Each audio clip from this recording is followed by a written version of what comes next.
Hey guys, so welcome to digit.in. Now many of you may be used to seeing my face as it presents reviews or opinions about smartphones, but what you don't know, my real passion lies in photography. And today I have with me over here a camera that created a lot of excitement around the world last year when it was originally announced. This is the Panasonic S1R. Now why is this camera so special? Panasonic and Olympus together were at the forefront of creating the mirrorless camera segment. They were the first companies to come out with the mirrorless camera, and they had what is called the micro four thirds format, a 4:3 aspect ratio and a small sensor in very compact and light bodies. Panasonic made a name for itself over the years with the cameras like the GH3, the GH4 and even the GH5 and 5S recently. Being seen as cameras that were amazing for stills but also great for video. A lot of broadcasters, a lot of documentary makers would swear by them. So when Panasonic last year announced that they also worked on full frame mirrorless cameras, everybody was excited, and there was a lot of surprise actually because nobody knew that this was happening. Haha, no leaks. Anyway, so the S1R is one of two full frame cameras from Panasonic, the other one being the S1. And the S1R has a mammoth 40 megapixel sensor inside, and it's a full frame sensor. It is not a micro four thirds sensor. So with a full frame sensor in here, Panasonic also needed to develop a new lens mount, which they worked on with Leica. So it's called the L Alliance, where you have Panasonic, Leica and Sigma working together to kind of create an ecosystem of lenses for the S1 series, or whatever it may be called in the future, the full frame Panasonic mirrorless cameras. So you've got the lens mount being designed by Leica and Sigma together, and then the lens specifications. So you know that this is going to be a very, very well-tuned imaging machine. Panasonic says that these two cameras for now are more photography centric rather than being video centric, and that kind of shows how. For one, this is a mirrorless camera that's literally as big as a 5D Mark IV or a Nikon D850 for you Nikon users. It's heavy as such as well.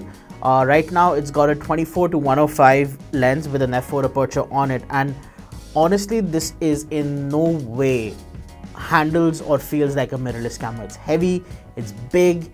Been shooting with it for a few hours and my hand already hurts. I'm now used to a Sony A7 Mark II, so comparing that to this is pretty crazy. But the size being one thing, there is something very interesting that I've learned about this camera in my short time using it. The ergonomics and the button layout is so amazing, it's not even funny. Now, to give you an example, here's how intelligently designed this is. All the parameters that control the aspect of an image that you will be shooting are at the very top. That's the ISO button, the exposure compensation, white balance, the shutter speed and aperture controls are all here, all within the reach of one finger. The AF, autofocus controls, are all within the reach of your thumb. So you can switch between continuous focus, single focus. You can choose between what kind of focusing points you want to use, all of that with just your thumb. It doesn't take a lot of movement either because it's all concentrated in one area. The system menu and playback is arranged neatly on the back, again all within the reach of your thumb.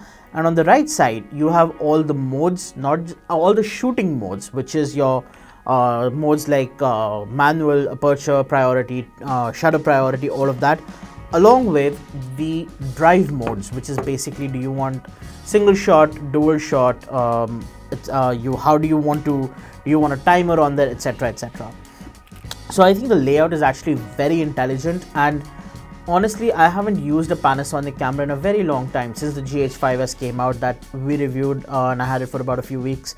But since then, this is my first Panasonic camera. It's been almost a year, and it took me less than 45 minutes to intuitively understand where all the controls were. And that says a lot about Panasonic's design philosophy that has gone into the S1 and the S1R. I mean the S1R for now. So moving on from that, the screen at the back flips out sideways, and it also flips out backwards. So you can do this if you wanted, or you could just close it and kind of flip this out this way. I'm not really sure what the use for this would be, but I mean, it's there. You guys could probably find a use for it. The eyepiece is massive. It's really massive. This is probably the biggest eyepiece I've ever seen on a mirrorless camera. And there's a reason for it, which we'll get into when we review this camera in the first place. For storage, you get an XQD card slot, which is the primary slot, and an SDHC slot, which is the secondary. Unfortunately, we don't have a XQD card, so we kind of just had to use SD, and we have not been able to test any of the parameters. What is also very interesting is that this camera, as massive as it is, also comes with a massive battery. Now, this is, as of right now, a 3050 milliamp hour battery. This is the biggest battery I've seen on a mirrorless camera, and I know for a fact that Sony A9 also had a big battery, but this is just something else. The charger for this is kind of weird. So the way you charge the battery is that you put the battery into a charger, then you plug the charger into a separate power brick using a USB Type-C to USB Type-C cable, and then you plug that power brick into a wall outlet. So it's like a daisy chain of cables. I don't think that's a very safe thing to do, and I'm not really sure why Panasonic chose to go with it, but that's something we will once again explore in our full review. Now, unfortunately, we cannot share any images with you guys from this camera since this is a pre-production unit. It is not the final version, and from what Panasonic tells us, there is still some work to be done on the firmware before it hits the market. Could be something to do with autofocus, could be something to do just the way highlights and shadows are handled.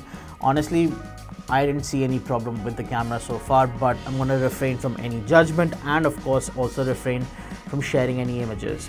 But what I can definitely say is that yes, the Panasonic S1R in no way looks or feels like a mirrorless camera.